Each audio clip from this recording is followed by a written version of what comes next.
In this video, I'm going to show you how you can use Databox to simplify and execute some of the steps in Ro's playbook.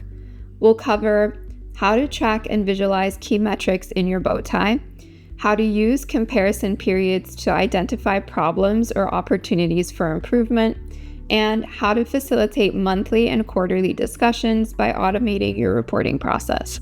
We'll break these concepts down into simple scenarios with simple numbers, making it easier for you to apply them to your own unique situation.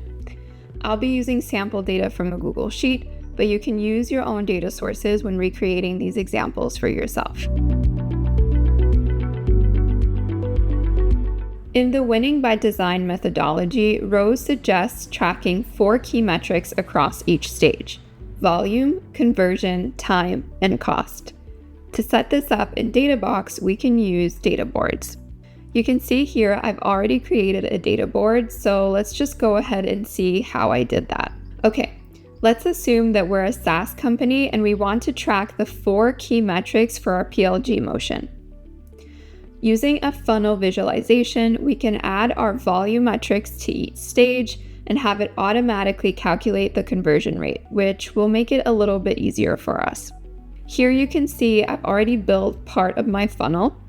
I have my acquisition metrics like visitors, new trials, PQLs, and new customers, and I started adding my expansion metrics. So let's add another one like active users.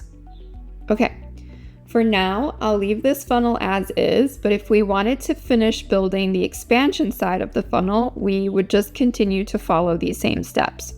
You'll also see that underneath each stage, I then added our cost and time metrics using number visualizations. With our metrics now set up, we can use the comparison period to analyze how the most recent quarter's data compares to previous time periods. For example, let's say we wanted to compare Q4 with Q3 and Q2. To do this, we would just need to update the comparison period underneath each metric to reflect the right dates. So let's do one together. What's nice is that our comparison periods are color-coded, so this will help us quickly identify which metrics are underperforming relative to the previous 2 quarters.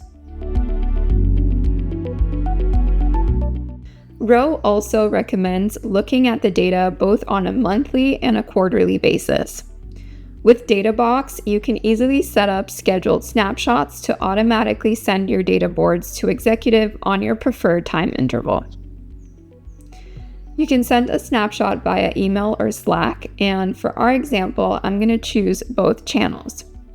Under frequency, I want to send it monthly and on the last day, so I'll leave these 2 as is, but I do want to send it earlier in the morning, so I'll update the time to 8 a.m. I'll also include a PDF of the data board in the email so that executives can reference it easily, and I'll leave the date range as set on the data board. Once everything is set up, I just click Schedule. If I wanted to then set this up for a quarterly basis, I would just follow these same steps. I hope this helped you learn a few ways that you can use Databox to help you execute Ro's playbook. If you want to dive deeper, check out Databox 101 to learn more ways it can help you make better decisions and improve your company's performance.